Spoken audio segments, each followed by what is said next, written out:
네, 안녕하십니까. 저는 스타라인 성형외과 대표원장 이상환입니다. 이사 안 해도 아신다고요? 감사드립니다.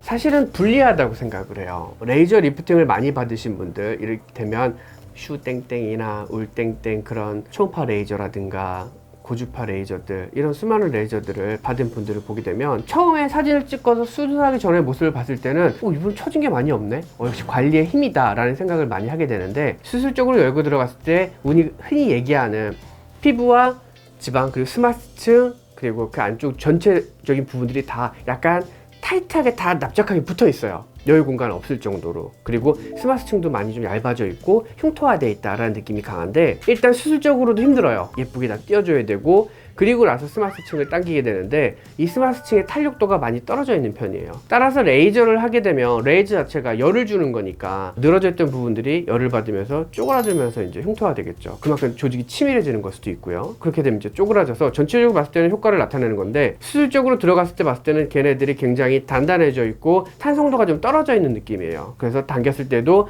탄성도 있게 올라온다는 느낌은 아니기 때문에, 일단 첫 번째로는 레이저 많이 받은 분들은 수술적으로 힘들 수 있다. 두 번째로는 그런 분들 같은 경우에는 탄력도가 좀 떨어지기 때문에 당겨지는 양 자체가 사실은 그렇게 많진 않다 라고 볼 수가 있어서, 관리를 많이 받으신 분들이 수술하는데 유리하다 라고 볼 수는 없고요. 하지만 또 완전히 불리하다 라고 볼 수는 없는 게, 관리를 해오면서 많이 처지진 않기 때문에 피부 처짐량도 작고, 그렇기 때문에 수술적 마지막 결과가 더 나쁘다 라고 볼 수는 없어서 장단점은 있는 것 같습니다.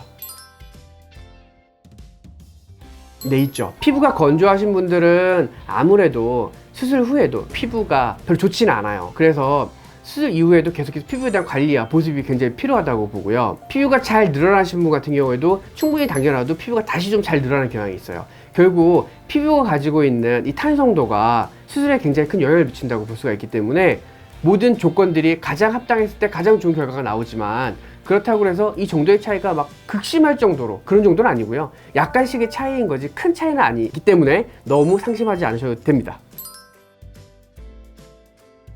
사람들이 많이 헷갈려들 하세요. 어머님들 중에는 오셔가지고 안면 거상했는데 왜 눈이랑 이마는 안 당겨졌나요? 라고 물어보시는 분들도 되게 많거든요. 그래서 요즘 최근에는 그런 어려적 혼동을 좀 피하고자 처음에 말씀드릴 때도 전안면 거상이라는 표현을 쓰기도 하고 이렇게 되는데, 원칙적으로 보면 얼굴의 상부인 이마 쪽에 대해서는 이마 거상 혹은 이마 리프팅, 눈썹 리프팅 이런 식으로 해서 약간 나눠서 되고 있고요. 그래서 눈썹이 나이가 들면 이렇게 처져 내려오잖아요. 눈썹 아래쪽에서는 여기 피부가 처지면서 눈을 또 가리게 되면 얘에서 끌어올리는 것만으로는 좀 한계가 있을 수 있고, 그럴 때는 눈썹 밑으로 해서 눈썹화 거상을 할 수도 있고요. 눈가 아래쪽에서는 하안면부에 지방이 튀어나오면서 처져내려는 부분들을, 이 부분을 끌어올려주면서 지방을 재배치해서 하안면부에 하안검을 할 수 있고요. 아래쪽으로 내려오면서 팔자 부분이나 이런 부분에 대해서는 이제 중안면 거상술, 턱라인 쪽에 아래쪽으로 쳐져오면서 턱 부분에 대해서는 이제 하안면부의 목거상이라든가 이런 부분들을 하게 되고, 중안면과 하안면을 동시에 하는 안면거상을 많이들 얘기를 하게 됩니다.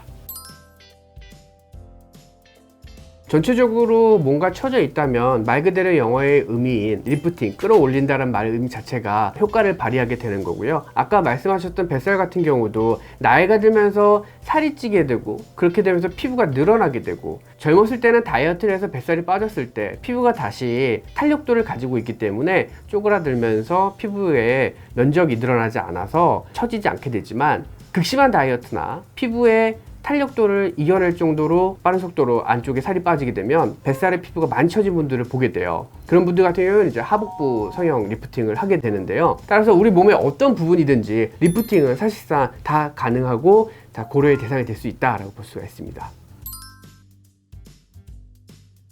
전신이 다 된다라고 말씀하기 좀 어려운 게, 굳이 하지 않아도 되는 부분이 손가락이나 발가락 같은 경우, 발목, 허벅지 그런 부분들에 대해서는 좀 있기는 해요. 팔뚝이나 이런 부분들, 여기 부분에 처진 거에 대해서도요, 쭉 처진 살들을 절개하고 끌어올려준다든가 하는 전신 부분에 대해서도 있긴 하지만, 손가락이나 발가락은 사실상 아직까지 못 들어본 것 같아요.